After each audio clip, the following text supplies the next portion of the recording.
I am unashamed. What about you?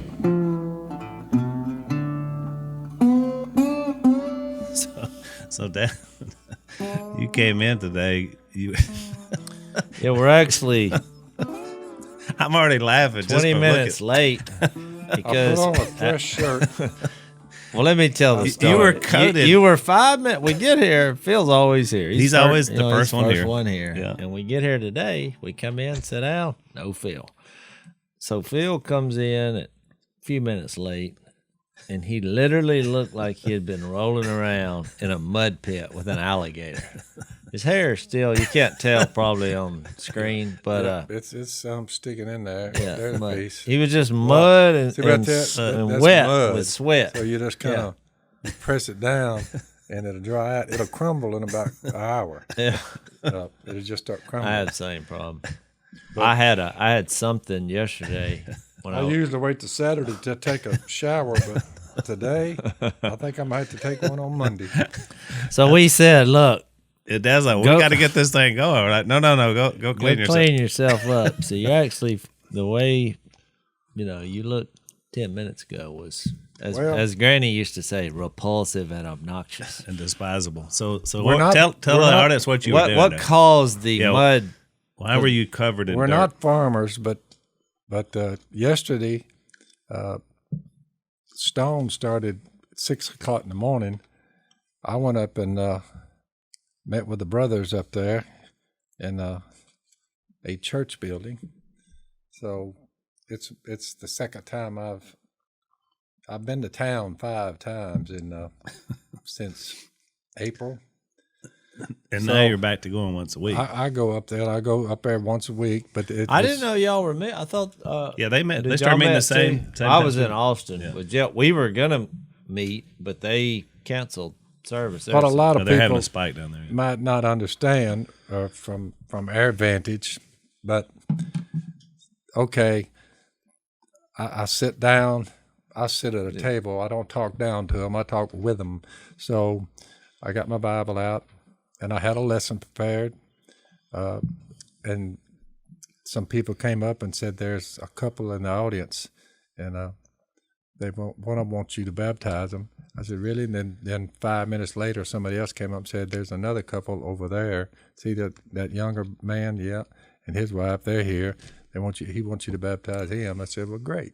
And I looked back at my lesson there, and they said, somebody else walked up and said, "There's somebody here we got a guy here from New Jersey. Came all the way down here. They want you to baptize him." I said, "Well, I tell you what, since we have 3 on tap here and they want to be born again today," I said, I'll just give you some scriptures that you could look into." So I went through the gospel with them, who are you counting time by? It's 2020 years from something. So you walk it back, you get to Jesus coming in flesh, dying on a cross, being buried. So I just went through the gospel. Faith in that message. Faith comes from hearing the message. The message is heard through the word of Christ. So I said, that is the message. Secondly, I said, if you believe it, a lot of people say, well, there's nothing you can do about it. Well, you have to believe it. Without faith, it's impossible to please God. You must believe he exists, and he rewards you for all the ones that seek him. So we talked about faith. We talked about repentance. I don't know what y'all been up to. Where are you from? I'm just talking to him now in the audience. He said, New Jersey. I said, New Jersey. I said, one of the few people I've met on the earth from New Jersey. I said, I'm glad you're here. I said, so where are you folks from? Indiana. I said, Indiana? Yep. Great state. And I said, and you, my friend? He said, I'm from Oberlin, Louisiana. I said, Oberlin. Then Never heard of it. It's down there around Kinder. It's heading toward New Orleans, Oberlin. And he had a little French vintage wife. I could tell that. And By their accent? I asked her about her cooking. Yep. And just the way she looked, she looked like a little Cajun lady. Yeah. So I went through the gospel with him, and now we get to a man is fixing to be born again, and he believes that Jesus was raised from the dead 3 days after he died. So here comes the pandemic and the rules and regulations regarding social distancing, because I can either rope him and just throw him down in the water with a rope, making sure I'm 6-8 feet away, or I can just put my hand on the guy, walk up to him, and tell him Jesus has removed your sin and will raise you from the dead. The only problem is I'm not going to give you coronavirus because I haven't been to town but 5 times, and then I've been shielded at that. I said, but if he can raise dead men from the ground, let's trust him on the pandemic. How about that? You may give you some motivation. You know what the people did, by the way? And this is a congregation 60% black, 40% white. I only bring that up because people say I'm a racist, and I'm like, well, you could have fooled me. So I told them, when I told the congregation, what y'all think? He can raise dead men from the ground, or we got to get 6 foot away. How are we going to get this guy and baptize him? I haven't found that text in Scripture. Unless there's a pandemic, you got to shut it down. You baptize them unless there's a pandemic, and then call it off. I'm like, born again, eternal life. Let me give you some. I said, let's just trust in God and go with it, and we'll see. And if I get the coronavirus and die, I'm like, I went out in a blaze of glory. Is all I can tell you. Yeah. Let me give you some motivation, because I went and saw Jeff this. Well, Jase, you think I need some motivation? No, but you're gonna like this story. All right, I like that better. You're gonna dislike the story so much. Oh, I'm motivated. When I got up this morning at 6 o'clock, planning the privet hole so we can kill some ducks over there. And he was up there watching the stock market. Mr. Subdivision. Free money. Jase, I'm your dad. I'm 74. You're just hit 50, but your whiskers are getting gray. So we basically, I don't want to come on too strong, but you've caught up with me, you and Al here. Y'all are like, you're not young bucks anymore, Jase. Well, now, I know you don't like mirrors in particularly, but I mean, I just think if we stood side by side, there's still a chasm. Yeah. But the motivation. Oh, I'm trying to see why Phil's so stirred up this morning. He is stirred up. You know my view of it, Al? At least we're still here. Because every time I say, I'm getting too old for this stuff, up here at 6 o'clock in the morning running around out there in the mud hole. But then it occurs to me, I said, then I keep getting older. Yep. And I keep putting up with this stuff. You see what I'm saying? Yeah. So, well, I thought you were having people work for you, but now after I saw you, nope, you're doing some work. It's hard to get that muddy without doing something. Yeah, you were still. I mean, yeah. Because it wasn't a splatter. This was you've been rolling around. Remember, in the we're mud. planting silt. Silt, for all of these ladies and gentlemen who are not familiar with that, because they live in some subdivision cooped up, 4 stories up the building there. So silt is what backwater leaves. Backwater, when it finally falls out after a 20-foot backwater for 4 months, high water. Mm-hmm. As soon as it comes off that ground, if you're the first person who plants something, if you can plant your crop before the undesirables start coming up out there, you'll have a crop. But you've got to catch it as soon as the water comes off of it. Within 3 days, you have to be there. And where it's not so muddy, you bog down all your equipment. And you say, what kind of piece of equipment would you drive out in the middle of the woods like that? Because it is muddy like you wouldn't believe, soft mud. Yeah. I've got the Yamaha people, they make great machines. I asked them, did they make ones with these tracks, like little bulldozer tracks on each wheel? They said, we can do it. So they fixed me one up, and they're great people, by the way. It's a side-by-side Kyle in tracks. East Texas over there, he's got about 4 or 5 dealerships. I'm giving him a plug here. But the bottom line is they got that machine, and you can ride on top of that silt, that mud, and your rig won't sink. Oh, okay. Well, Dan is spraying it by hand because our little cedar we had on the back of the wheeler, I ran over a bunch of little old trees going in there, thick in there. So we tore it up. So I got out there and was walking. Dan was walking, Dan the eunuch, he's walking and planting the whole thing with just a bag on his neck by hand. So he's got him a little twirler there.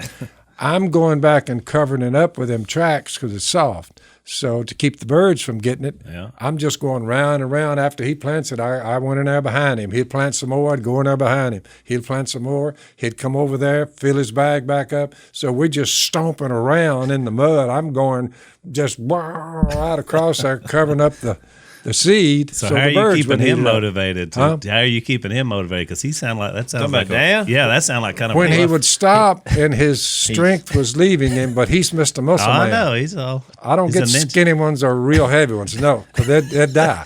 But he got out there and said, Dan, just remember, it's good for the upper abs, man. Of course, he's just stomping through mud. He's a ninja. And he would be looking up in the air and look, he would be doing his shoulders like that. He's looking up into the sky. And he would be just standing there. And I said, Dan, you all right? He said, I'm thirsty. I said, now I'll get you some water.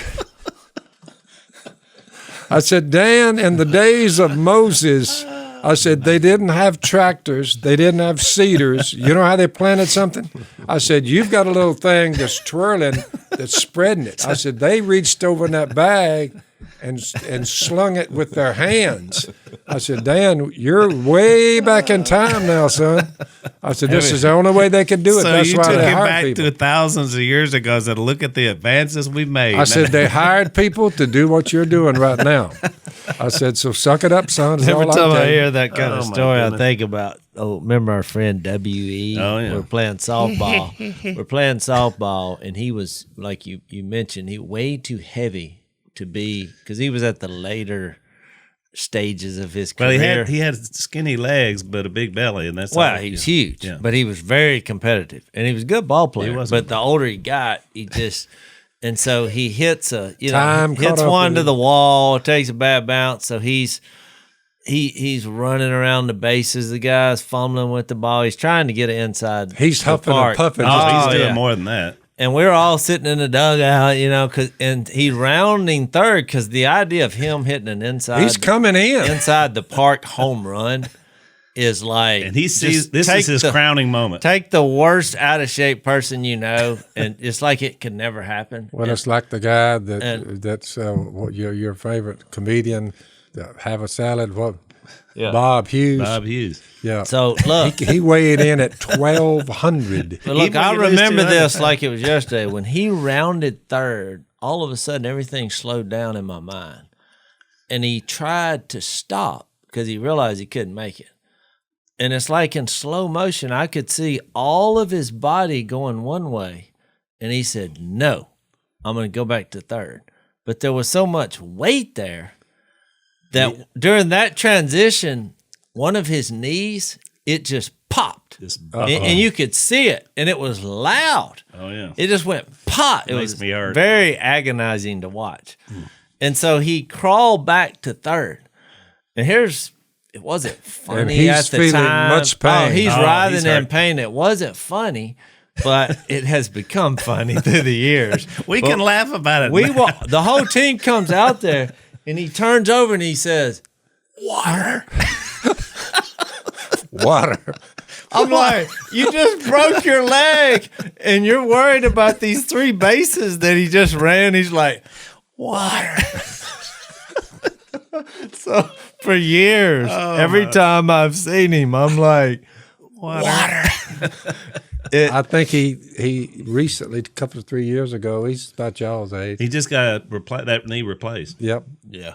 which he'd got. That where he was, could- 20 years That was a ago? long time ago. That was 20 years We ago. were still young enough to think we could, do things like that without getting Red, hurt. if you're listening, you got up, son. Now, the last time I saw you, He's not listening. He's not listening. he was He's up to got about 80, 400. ADD. We probably had him for the first 3 I minutes. called him about. Let's take a quick break. So one of the things we're enjoying in our new environment or our old environment is our Black Rifle coffee.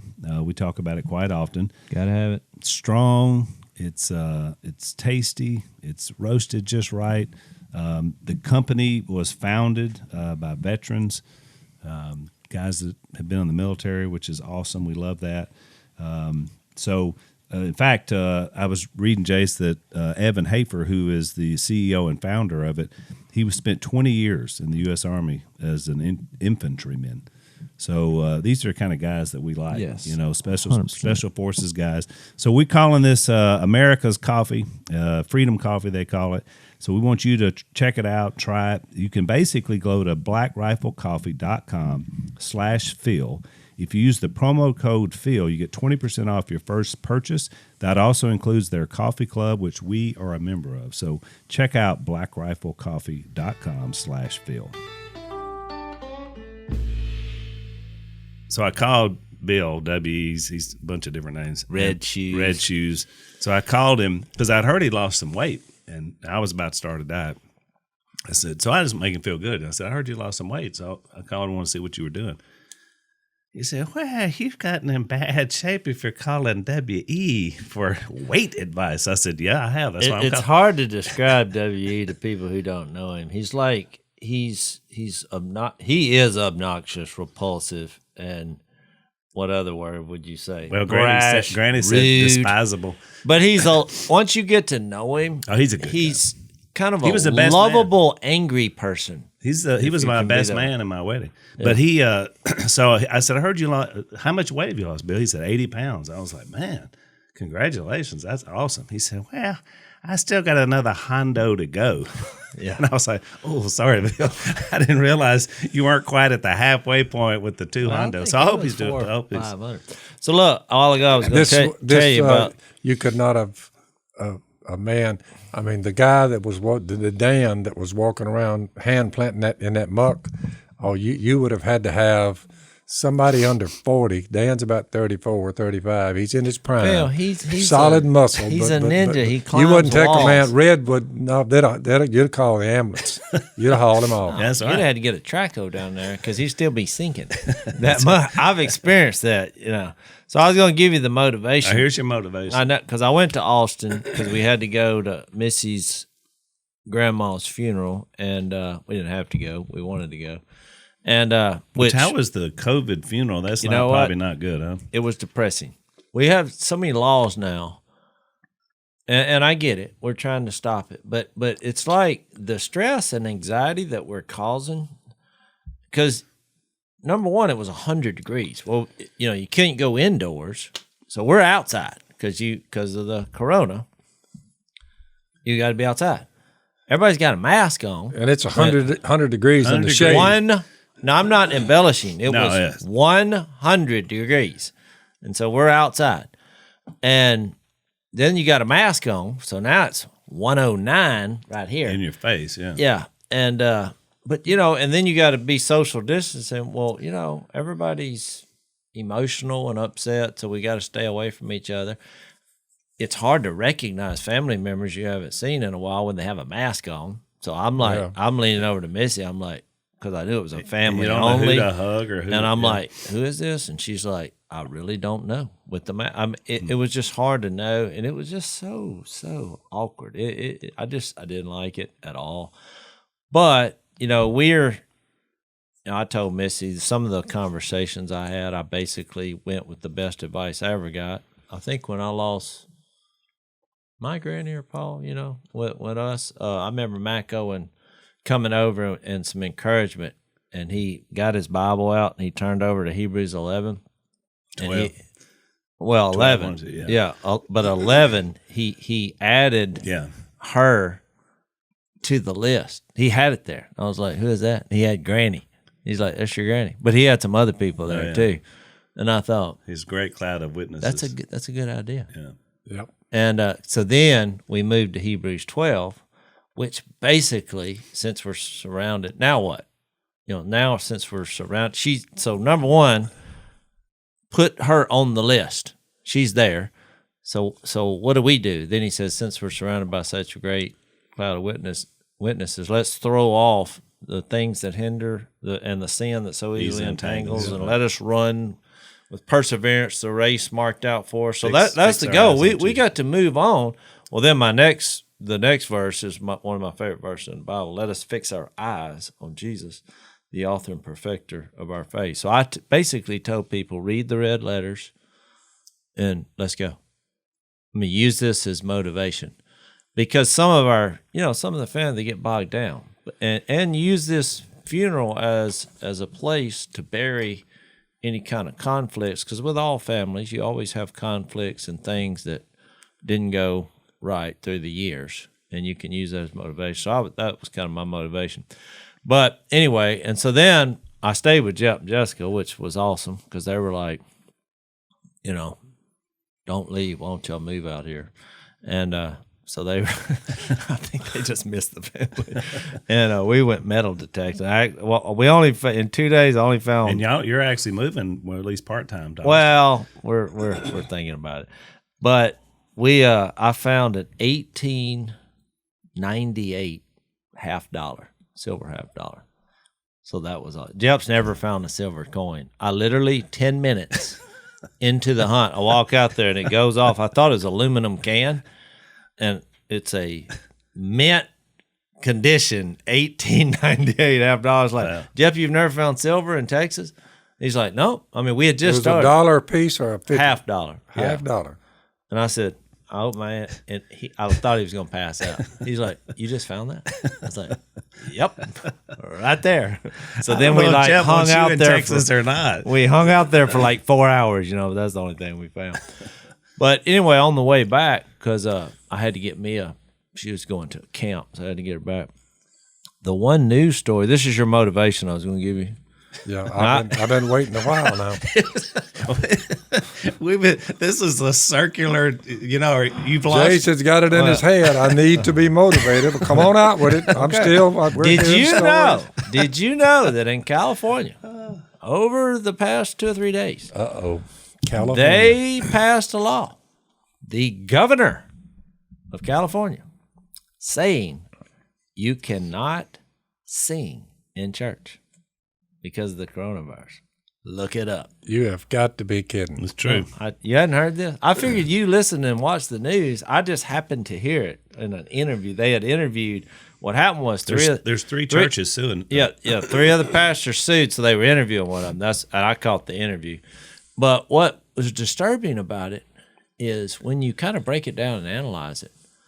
Now, because these churches, at first they said, just like ours, they were like, okay, you can meet, but it can only be 25% capacity, whatever. So everybody's following the rules. Okay, even we did that, 6 feet apart. Okay, but now when they did that, they said no, because here's why: you can talk, but you can't sing.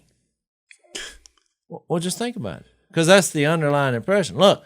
The protesters outside the street, they can shout. There ain't nobody. There's no mandate over that. You can, shout, holler, sing songs or. Jase, there's a picture of somewhere in L.A. I've seen it. I mean, they had a drone, and there were thousands of people just stacked in like cordwood from a few weeks ago, yelling and screaming. Some had a mask, some didn't. And I'm like, how do you look at that and then you tell churches you can't sing? That's crazy. Well, since the difference in the only way you can look at it is we do not wrestle against flesh and blood, but against the rulers, the authorities, the powers of this dark world, and the spiritual forces of evil in the heavenly realms. It's a spiritual battle going on. Well, there's no doubt. If somebody passes an edict, some governor, that you can't sing, I mean, come on. In church. But you can get in large groups of 2 or 3, 4, 5,000 and do everything, spit, holler, throw. And look, you already got a mask on. Yeah. You see what I mean? Right. But you can't sing. Well, that's just a spiritual undertone. Now, look, the difference in me and y'all is when I heard that on the news, I had no reaction because I didn't know if it was true or not. But when I got home, I looked it up because I thought, I want to see if that's true. Because it sounded so ridiculous that I thought, this can't be true. No, it's true. That the governor sitting in his office persecution comes says, in many no forms. Singing in church. I thought, now that's somebody who doesn't love Jesus and there's some bitterness here. When of all the things you could do, because you, like I said, you're not outlawing talking. They have a mask on. They've complied with every other thing. You're not targeting any other group of people in any kind of way in which, singing, shouting, talking loud. And that I just thought, yep, that's an anti-godly. To me, that there's no other explanation than to say, I don't like God, and it bothers me that y'all are worshiping God. Yep. So No, I think you're exactly right. Let's take another break.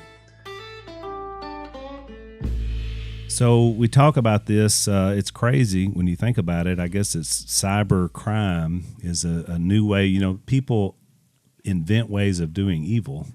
it's probably the number one crime now. Cybercrime. Because everybody's on the internet except Phil. Especially during the pandemic. And there's a woman named Deborah that literally lost her home, which was, and she was like, we were being evicted and we didn't, we thought we still owned our house, which is incredible. Stole the title because it's out there in computer land, as Dad calls it. But there's a company called Home Title Lock that basically can protect your online title.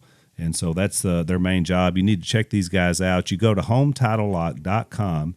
You register your address. Make sure you're not already a victim. If you use the code PHIL, you get 30 free days of protection. So HometitleLock.com, code PHIL. Check them out and make sure you still own their own. And I think how you know that is because I think they hate us, boys. They do. Well, finish your thought. Well, I was going to say that when you look at their logic, because they'll say, well, you have a constitutionally protected right to protest. And then you're like, yeah, and a constitutionally protected right of religion to practice that. So when you were talking about baptism a minute ago, that's one of our sacraments, one of our things. That's part of our spiritual experience. The government can't tell you. I would go to jail for that. Yeah. That's fine. That's exactly right. But but it's so hypocritical is my point. Yeah, I would. I mean, to me, I would if preach they were to the singing, ones, if they were walking down the street singing, I could at least see some logic from their view that you're spreading, But to say at your building, which, look, I think you should be singing in the streets, not necessarily in the building all the time. But having said that, this is just an attack on established churches. That's all that is. By a lot of different leaders around the country. Boys, all I'm telling y'all is if this bunch, if they win this upcoming election in about 100 days or so, 3 or 4 months, if they win, I fear that we are going to suffer extreme persecution. I've been saying we might as well get ready for it.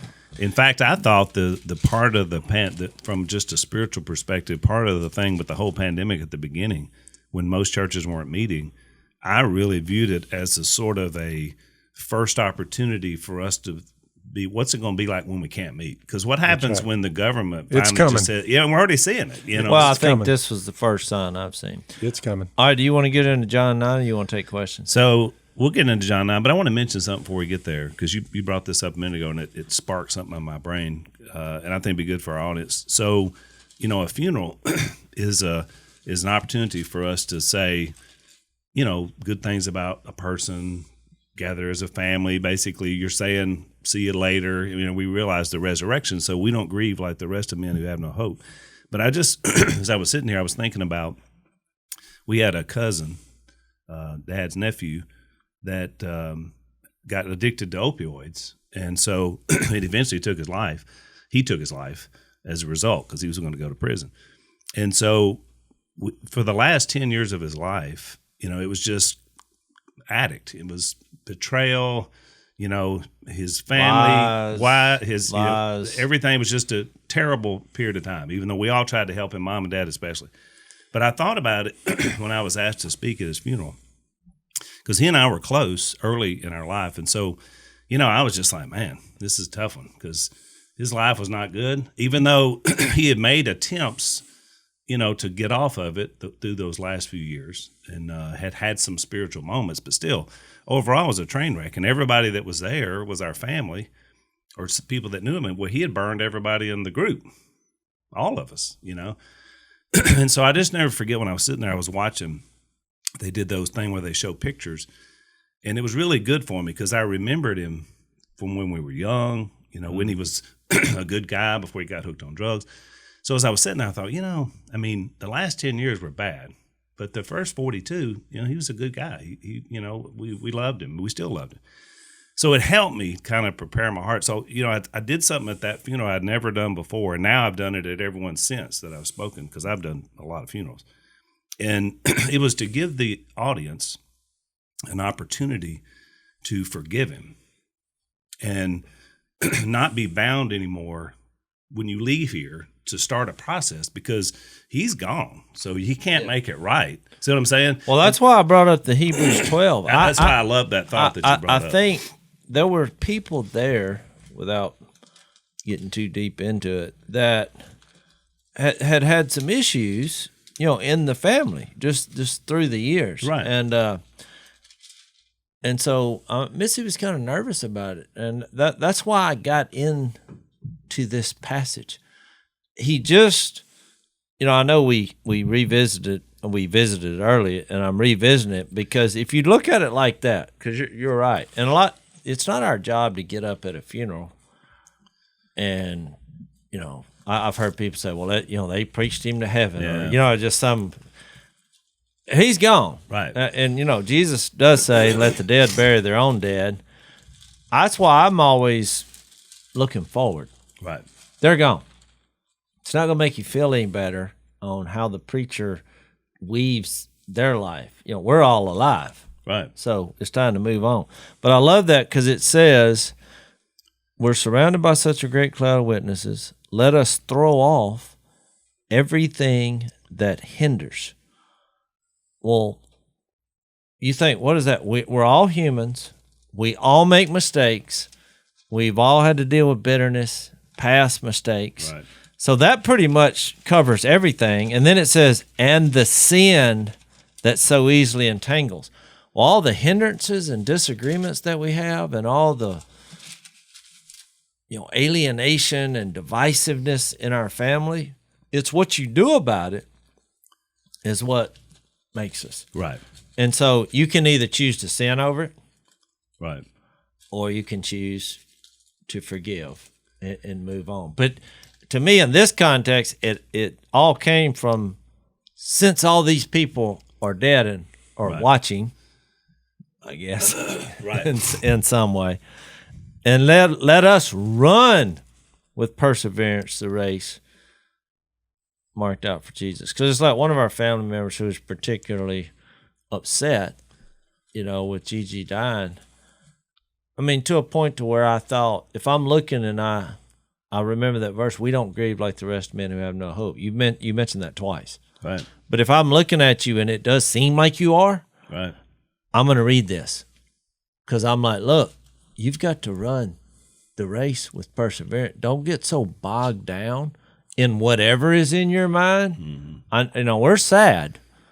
It's okay to cry, but we're fixed to run the race here. And we're going to use this as motivation. And I guess what struck me was that, I've spoken a lot of funerals for a lot of families and a lot of people I didn't know that well, but obviously they were connected. But it hit me that every time you're gathering in that setting, there's somebody that has old wounds and old stuff and whatever. So the verse I read, Jase, Hebrews 12, same context, but a little bit later, verse 15 says, see to it that no one misses the grace of God, and that no bitter root grows up to cause trouble and defile many.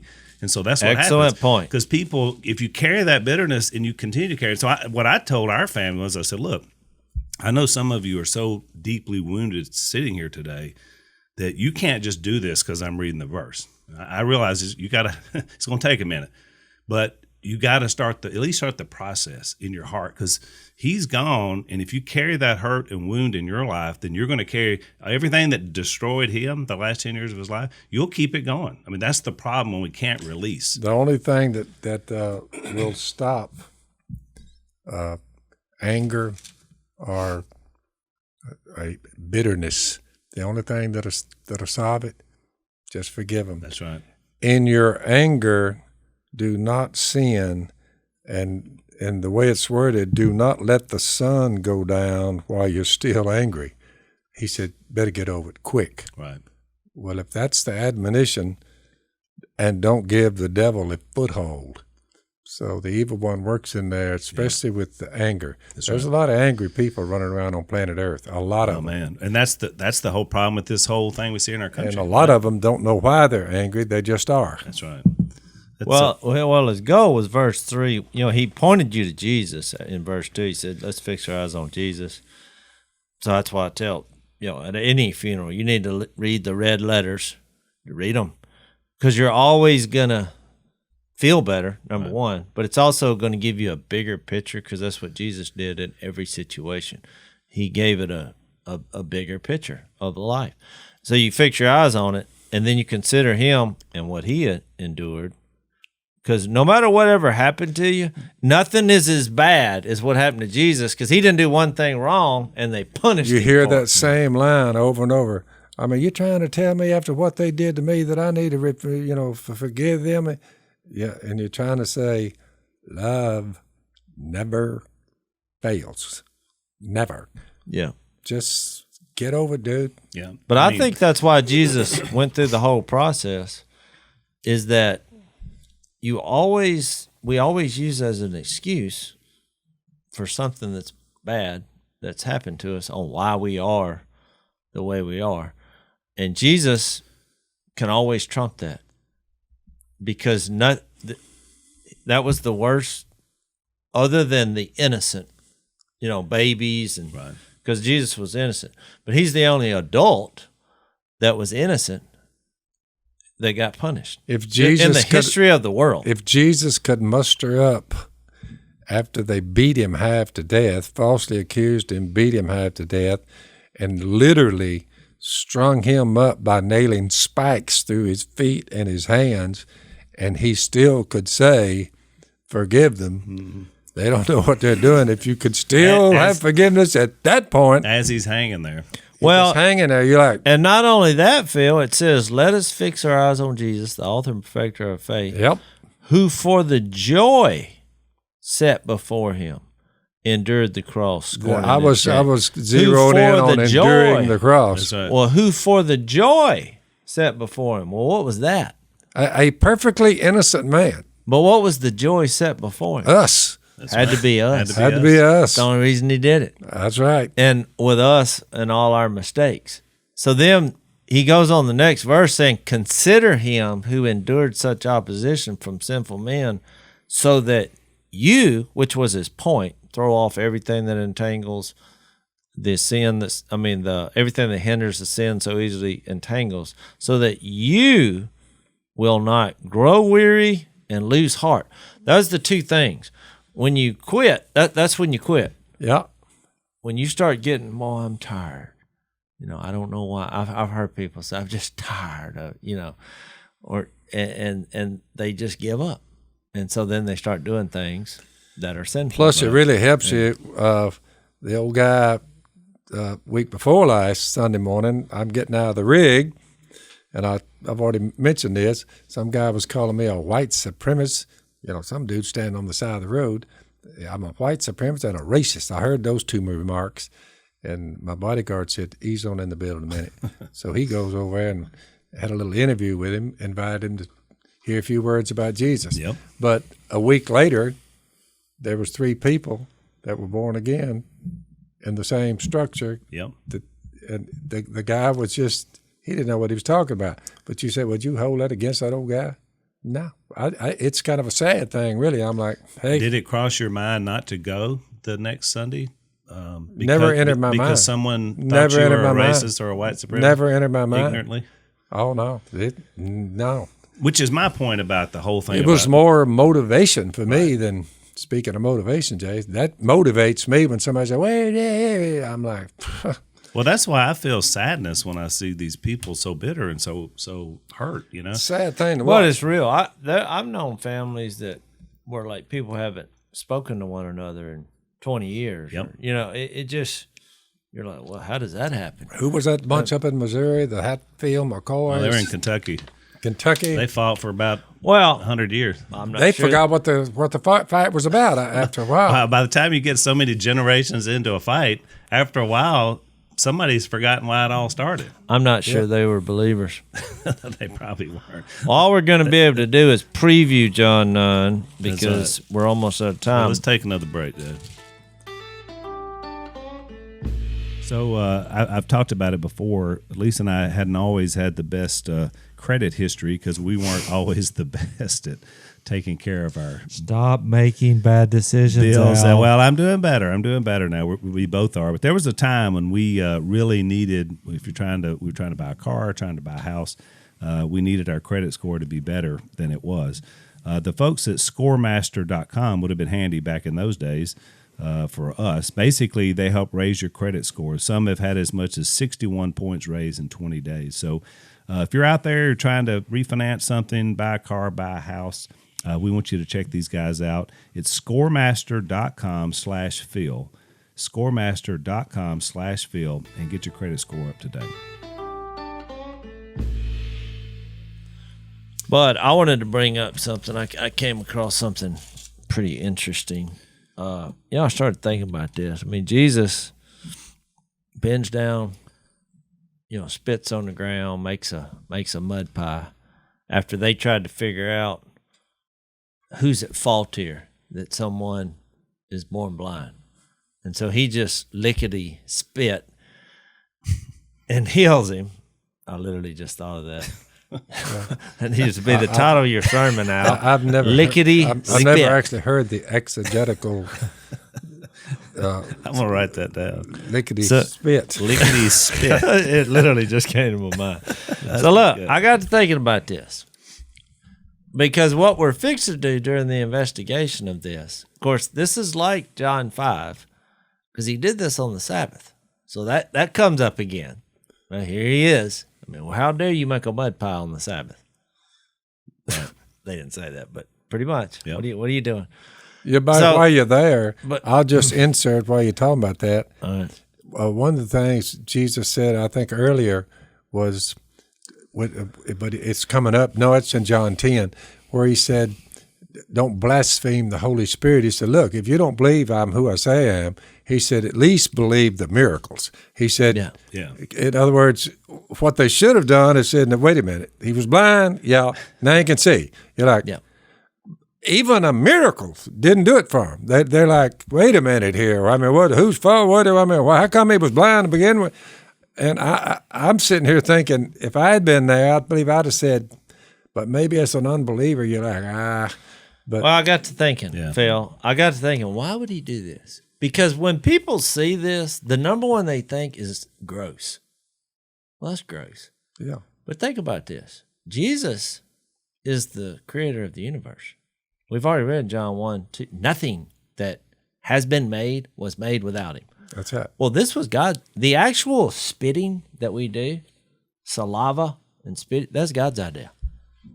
Well, you got to have it. He created this. Yeah. And so I got to thinking about this. Well, what were the Pharisees' problem here? They couldn't digest what Jesus was representing. Couldn't do it. So I got to looking at spitting. I was like, what does spitting do? I was amazed what saliva does. You got to have it. Not necessarily spitting, but I mean, I think God knew that if you put a bunch of saliva in your mouth, somebody's going to start spitting. You know what I mean? You don't think he was surprised? You remember the guy that came down here? I just think of the things I've had to spit out, and I was glad I had Well, look, I did some research, and my point is... the wherewithal to do so. My point is this. I do think there's a correlation there, because when I looked at the role of saliva, no, there was a lot of things. But the top four, I guess, that stuck out to me, it protects your teeth. It keeps you from choking because it gives you some lubrication, but it starts digesting immediately how God made us. Yeah, when you're eating, and it also creates for whatever you're eating to taste better. It triggers the taste I've bud. never heard of anyone who couldn't spit, but I would think that if you didn't have enough moisture in your mouth, though you would spit from time to time, I would think that would be a terrible position to be in. Why does just us talking about it making more saliva in my mouth? I am too. Is that my subconscious? But what I'm saying is, I think he takes such a random thing as saliva and with mud, and then does the miracle that it would force you to believe. That's why I don't think it's possible for the writer of this, John the Apostle. He said, let me just I need to dream up something that I can hoodwink the human race. I tell you what, I'll come up with a story whereby Jesus spit on the ground. I just don't think if it was a lie, I don't think you could have dreamed up the things that he did. I think that too. When last time we It talked, boggles the mind. But you know what? It's interesting. I looked up the many spitting records, and look, there were hundreds. I mean, a couple that stood out to me were they have every year they have the world's longest cricket spit. And it has all the rules. Like it's got to be brown. Do you spit an actual cricket? An actual cricket. It has to be frozen, and then it's thawed. He's a dead cricket. He's a dead cricket. He's frozen, but it's thawed, and when you put it in your mouth, you have 20 seconds. You know what the record is? 32 feet. That's a long way. That's a long way to spit a cricket. I saw the old African-American woman sitting on the porch. I've told you this before. And she spit sweet Garrett snuff from the edge of the porch. Me and Si was standing there watching, and it went from here to that curtain back there. I would say, for our audience, I would say 15 or 20 feet. And I said, I looked at Si, I said, would you like to be able to spit like that or what? He said, she's the world champion. I never 31 feet. I never seen Sweet Garrett go that far. 31 feet. And it was like in a string. It wasn't like in a plug. It was just like like a water hose. Huh? Well, it was just like 4 or 5 inches, 3 or 4 inches, kind of spaced out. And like a rocket. I told Si, I said, I wish I could do that. He said, I ain't never seen anybody spit like that. Well, the regular. These are things that some people didn't have in their childhood, but we were just young boys, but we were impressed. What I'm saying is it's an attention 32 getter. feet, that is pretty incredible. Well, it's 31 is the record. And a cherry pit is 93 feet. They have cherry pit spitting competition every year. But that'd be more like a blow dart, I guess. Yeah, right? yeah. I mean, that's it's like a. Yeah. But the reason I'm 90 saying feet. this is here, I think that's why Jesus chose this. I mean, I know people think spitting is gross, but when you look at what saliva does, and then humans are enamored by it, I thought the same thing about, passing gas or farting or whatever you want to call it. These people that think that that's uncivilized, they're miserable people. You know why? Because when you don't expel gas, you cramp. Yep. And when you're denying that that's funny, Why is it funny? It's always funny. Look, kids, every kid from 2 to 4 goes through the potty bowl. Oh, yeah. And parents do the worst thing they can do. They quit talking like that. Stop talking like that. No, it's funny. They've realized that when you poot, it's funny. And the parents are like, no. So look, when I got to my 3rd kid, I said, you know what? I'm not doing that. We're celebrating. I'm celebrating. Now look, my daughter, she'll walk through the house, romp. Because I told her when she was 2 to 4, I was like, go for it. It's funny. God made you that way. She even today, and you've heard her, she tells jokes about Jase, I've been knowing you ever since you were born, but I had never thought about that. Well, what I'm saying is God created that. And now you're going to be delusional and think that makes you uncivilized. Yeah. And I know God has a sense of humor because he put odor in it and he put sound to it. I've trained myself, even if man, woman, or child or beast, I'm oblivious to that. Well, when you get over 70, nobody cares, and if people understand. And I Then know you're just this. incontinent. What helps? I don't know whether it's part of the equation or not, but I have noticed that when you get to be 74, that's what I am. I would say in the last 3 years, my smell got a little less. Well, I got that So to look now, forward to. Miss Kay says, "Could you smell what's on in the oven?" I said, "Miss Kay, I can't smell anymore. I can't smell." Oh, So- you're saying it doesn't stink. You just can't He smell can't it. smell it. Oh, that's two different things. Yes. And that doesn't help. I can't smell it. I mean, you could lay one out. I'd never smell it. I mean, I don't care. But the downside is you can't smell smell anymore. you can't smell the But peach other cobbler people- either. I used to can. go through the woods and could smell squirrels when I was a boy. Yeah. But now, I can't smell what's on for dinner. But look, one of my buddies told me a story that when he was dating his wife, he said that he's at the family gathering, first time meeting the family. He said the dad of the girl he's dating, which he eventually married, he said he's telling some story, and he like halfway through the story, he just kind of stopped and reared up, and he said it was just like guttural, like something going through a garbage disposal. And he said nobody laughed, nobody snickered, and he said I lost it. He said I could not maintain control. He said I had to get up and leave. He said, you know, when you don't want to laugh, But it didn't get the way of him married the girl. well, right, he still married her, but his point was. He still got her. There's no divorce. Yeah, they're still married. But his point was, what's wrong with these people in that we can't chuckle? But he said the family was stone-faced, silence, which made it worse for him. Oh yeah, because I just well, the met worst this thing is for girl, something to we're be funny. dating, and the guy literally like, because I never say, whoa, sorry about that. Well, why are you leaning to one side? That's not really doing anything. But in your mind, It just amplifies. yeah. And so I only say all this to say this, that God, I think if you look at the purpose of why we have these things, it helps us understand that here's the creative universe doing something that, because I think people in the world read this, think that's so silly. That's he spit on the ground. You actually want me to believe that? Well, yeah, I do. What's the word you're supposed to have? Etiquette. Yeah, I mean, etiquette. you're supposed to be. Yeah. Well, that's what I'm challenging through this story, because Well, I think that is something that somebody created, that it's not the right etiquette, where I'm saying, well, yeah, the alternative is what? Writhe around on the ground with cramps, and you're so anxious. Oh, you just need to break wind, and then laugh about it, and we move on. Yeah. It's funny. Well, we're out of time, unfortunately. That's why I like the Unashamed podcast. We can go from John 9 to spittle to breaking wind all in the same conversation. I mean, God created I promise you, us. we're the only podcast in America God that's having this created discussion. these functions. Embrace it. You did. So we're so glad you guys were with us today. You can subscribe on iTunes or Spotify or YouTube or Facebook, and be sure and rate us on iTunes so that other people can know about the podcast.